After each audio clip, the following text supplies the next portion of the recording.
right, we're live and we're back. Wanted to get this one out of the way this morning because I want to do two parts on this. We're going to talk about war.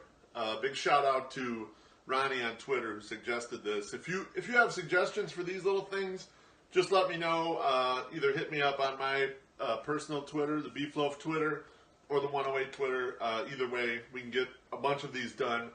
Just trying to explain some stats, talk through them like fans would talk through them, not like stat heads would talk through them. So we're looking for that. Also, if there's certain things about the video you like or don't like, stuff I don't explain well, hit me up there too. The point is for everyone to learn and for me to get better at explaining some of this stuff.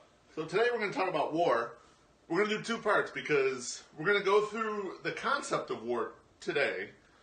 And then when I come back and do the second video, there are various types of war, okay? Different providers, Fangraphs and Baseball Reference and Baseball Prospectus, they do their war differently, so we'll go into a little more detail. So war, W-A-R. I promised I wasn't going to make any Edwin Starr jokes about this, so that one's for the old heads. You'll know it. Young kids, you may have to Google Edwin Starr to get that one. So what does war stand for? Well, the W in war stands for wins. All right. So what this whole construct is trying to figure out how many wins a player's worth. But really, when it says wins, what it means is runs. Okay. Because players either create or they save runs. Okay. Also depends on the specific run environment. Every era is not exactly the same. Okay, so I'll just give you an example. The 1983 White Sox, remember those 83 White Sox, the winning ugly White Sox? They scored 800 runs. Okay, and they led the American League in runs scored by 1 run. I think Baltimore was right behind them. The 2000 White Sox, also division winners, scored 978 runs to lead the AL that year, okay? So you see the different years, different amount of runs scored. So saving or creating a run in certain eras is worth more than it is in other eras. And what the war stat is trying to do is trying to say the runs you saved or created, how much is that worth in the context of the entire team, and how valuable are you to that team? So if you were in 2000, and you created a same amount of runs as you created in this 83 season, you'd be more valuable in the 83 season. Get the concept? Because each run is worth more because there were less of them. Okay? That's basically it.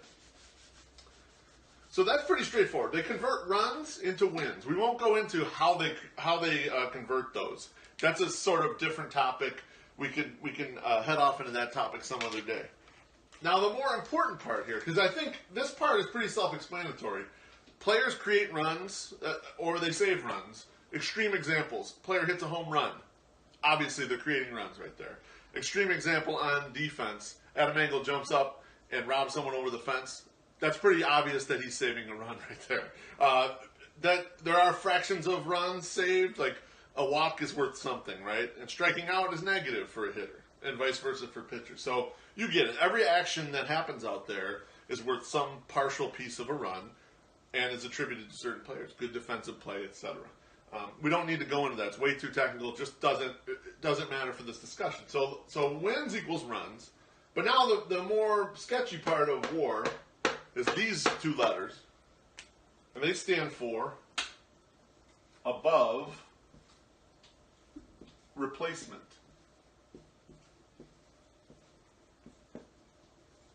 Okay? So you're going to ask next, Beef, what the fuck is above replacement? Well, I'm going to attempt to explain that to you. So what they tried to do with this construct here was they didn't try to say how valuable is someone like if you took 9 people off the street. If you took the 108ers and threw them out on the fucking field, we'd win 0 games. Okay, so it's not important to measure against everyone in the populace, right? It's important to measure against what they would call replacement level. Okay, so what's replacement level? Replacement level is the construct, basically, of available free talent, not free, minimum wage talent, I guess, at AAA or AA. So the guys that you have floating around there that are not really major leaguers, but they sometimes fill in as major leaguers, you're trying to take that as a baseline. If you grabbed all those people, how much would it be worth? Okay? Now, I was trying to think of good White Sox examples, and here's the best ones I can come up with. Someone like Dwayne Wise, or someone like maybe Jordan Danks, if you had to put them at every position, okay, and the pitchers, if you had to have every pitcher, every inning pitched by someone like Lance Broadway, okay, these would be like replacement level people. These are like, yeah, they're sort of quasi major leaguers, but they're really not any good, okay? So the measurement here, I've read this in a variety of places, and it moves around a little bit, but the replacement level players, how would the replacement level players all do if they played 162 games, okay? So the people that we're measuring this off of, the baseline, I guess,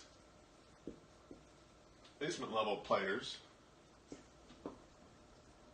would win between 48 and 55 games.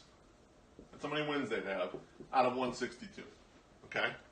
So they wouldn't win zero like the 108ers. You put the 108ers out there, you put everyone in Section 108, you pick the 9 best of us, and you put us out in the field, we'd get absolutely fucking crushed. We'd never win. But if you took the people at AAA that aren't good, probably shouldn't be on a team, and you slid them up there, they'd win 48 to 55 games, okay?